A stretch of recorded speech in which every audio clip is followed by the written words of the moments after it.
kabudi ang makakaalis nga sa mga lumot sa sahig natin ng instant. Kasi tignan nyo to, sobrang nag-trending sa TikTok. Kaya no, grabe sumakit pa yung likod ko kakakuskus dito sa sahig namin na puro lumot. Meron palang ganito. Kasi onting tulong nga lang daw ng liquid nga na to sa lumot. Talaga mawawala na nga daw yun ng instant. Grabe, bibili ako nito para mawala na yung mga lumot dito sa amin. Totoo kaya to? Ayan no. Wow! So ito na mga kabudi, nabil ko na nga yung nakita natin na yun sa TikTok na nakakapagtanggal nga daw ng mga lumot ng instant. Talagang ibubuhos mo nga lang daw siya ng konti tapos ikukuskusin mo lang siya. Talagang mawawala na nga daw agad ng walang kahirap-hirap. So sakto itong labahan nga namin na ito ay punong-puno ng mga lumot na talagang sobrang hirap alisin. Kasi nung nakaraan nga, naglinis ako dito sa labahan namin. Talagang kinuskus ko yung mga lumot na yan. Ayaw maalis. Sumakit sa likod ko lahat-lahat. Ayaw pa rin maalis. Kaya naman susubukan nga natin ito, napanood ko sa TikTok at titignan natin kung talagang totoo to. So let's go! Buksan na natin!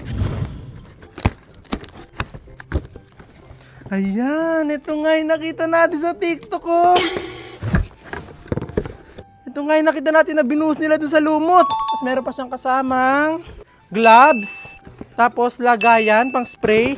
At ito daw yung brush. Yan, may kasama siyang brush. Ito yung kukuskus natin para daw maalis agad yung lumot. So tara, subukan na natin. Amazing! So alisin muna natin itong pinaka-hose para talaga makakilos tayo dito ng maayos. Ayun, tignan nyo. Yan, talagang sobrang daming lumot dito. Kahit anong kuskus na namin, talagang hindi naaalis yung mga yan. So try na natin. Hanap tayo dito ng pinakamaraming lumot. Yan, so dito sa part na to, pinakamaraming lumot. Ayun, so ito na, naka-gloves na tayo. Yan, so hindi na tayo gagamit ng ganito kasi didiretso na natin siyang buhos dito. Subukan na natin. Matutuwa na sobra dito si mama pag natanggal ko to mga lumot na to. Amazing!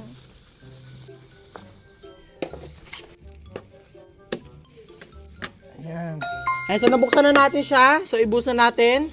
And 1, 2, 3. Ayun.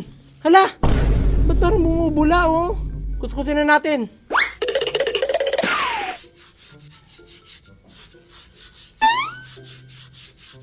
Hala, ba't naging color brown?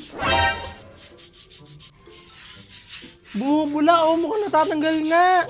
Kasi mukhang okay na siguro itong pagkuskus na to. So try na natin magbuhos dito ng tubig. Titignan natin kung nawala yung lumot sa part na to. So try, buhusan natin. Ayan. Hala. Parang nag-color brown.